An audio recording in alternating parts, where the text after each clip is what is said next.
Hay tres sitios que el apóstol Pablo visitó mientras estuvo en Atenas. ¿Cuáles eran esos tres sitios y por qué los visitó? Son las preguntas que vamos a responder y son muy importantes para nuestra lección de hoy. Así que quédate conmigo, soy el pastor Michael François y estamos en Biblia a Fondo, un programa que tiene el propósito de ayudarte a ti y a mí a crecer en fe e intelecto. Vamos a orar.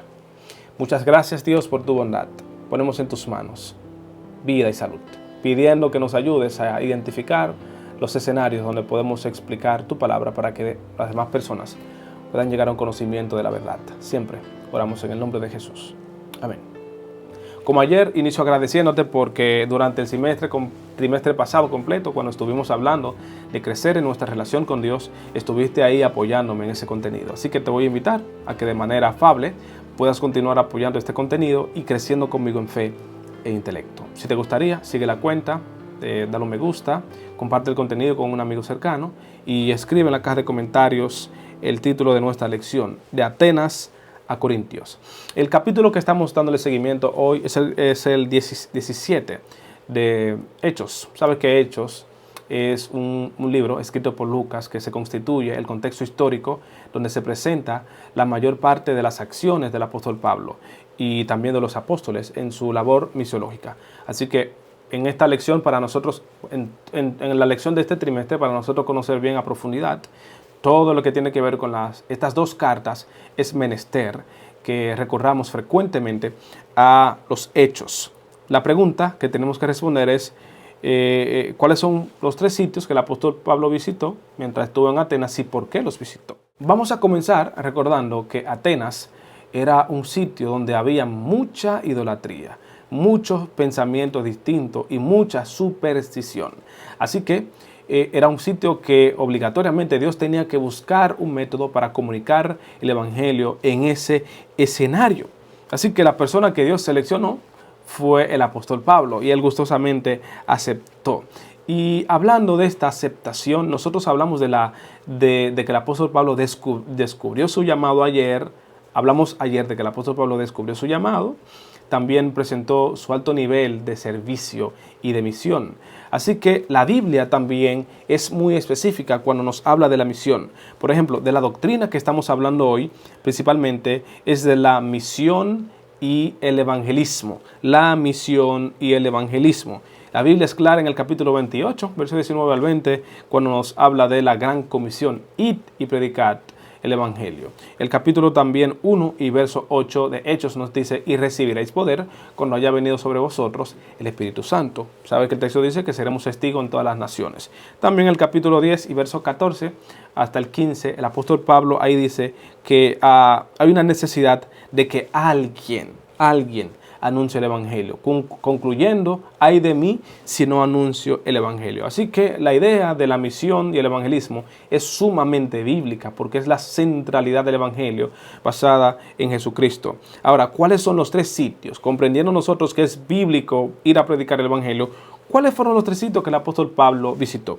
Vamos a comenzar mencionando la sinagoga. El apóstol inició predicando el evangelio en sinagoga. En la sinagoga estaba reunida personas que tenían conocimiento bíblico, personas que tenían una base bíblica, y el apóstol Pablo podía iniciar hablando del Mesías, podía iniciar hablando de las profecías del Antiguo Testamento, y luego hablar de la resurrección de Cristo. Es un lenguaje que con facilidad iban a entender. Claro, no iban a entender a Cristo en ese sentido, pero explicando los detalles de cómo en Cristo ese profeta, ese personaje divino humano, se había cumplido las profecías, ¿verdad? Así que inició en la sinagoga, luego cambia de escenario y va al ágora. El ágora es como un tipo de mercado, un mercado de artes y de ciencias donde se presentaban todas las personas de mucha capacidad, con sus cuadros, con sus esculturas, con el propósito de presentar lo que tenían. Así que muchas personas iban allí y tenían la oportunidad de presentar su mercancía. Pero lo único problemático de ahí es que abundaba totalmente la idolatría, como nosotros mencionamos recientemente. Así que era difícil para el apóstol Pablo. Pero cuando él llega a ese ambiente, no es persuadido por la idolatría, porque el apóstol Pablo, donde creció, donde nació, en Tarso, había muchísima idolatría. Así que para él, No era difícil permanecer fiel ahí porque desde niño había aprendido a ser fiel a Dios en esas circunstancias. Cambia de escenario y entra al Areópago. Ahí es más difícil todavía, porque es un sitio donde están las personas que forman el pensamiento de la nación. Allí se reunían las personas, era como un tipo de asamblea, un tipo de concilio donde se reunían las personas para presentar temas públicos sobre filosofía, sobre religión y disertar.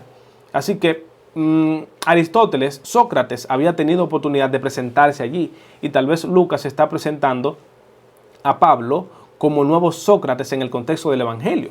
Pudiera ser, utilizando él esa estructura. Pero Pablo quería iniciar con las partes quería aprovechar las partes donde las personas influenciaban a la nación en sus pensamientos. Así que, ¿por qué el apóstol Pablo hizo esto? Principalmente porque era estratégico.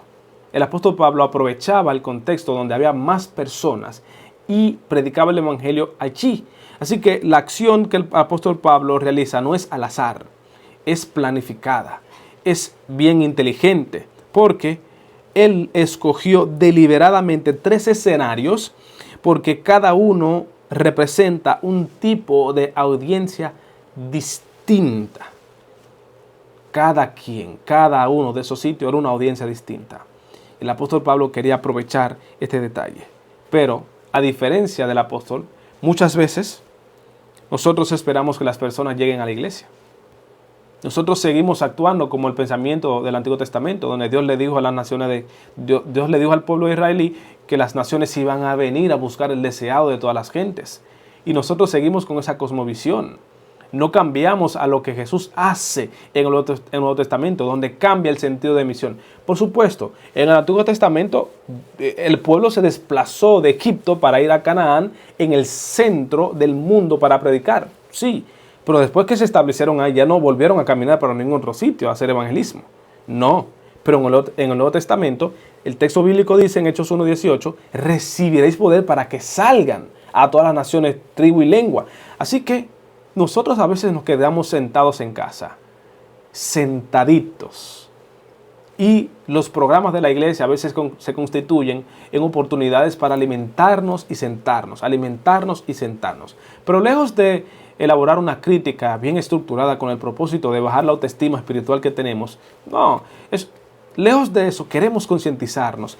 El hecho de que hay una oportunidad de nosotros pensar, sentarnos a pensar y salir a hablar con los demás sobre la palabra de Dios. La aplicación de hoy es la siguiente.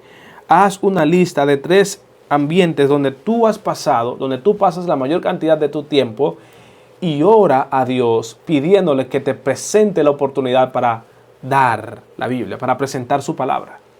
Qué bonito fuera que nosotros aprovechemos el escenario de la escuela, de la universidad, del trabajo, del metro, de la comunidad, del supermercado, del colmado, de todos esos ambientes donde nosotros frecuentamos, y de alguna manera, utilizando nuestro talento, pudiéramos expresar la palabra de Dios. Qué bendición sería. Porque si eso sucede, entonces el evangelio se estaría predicando por testimonio.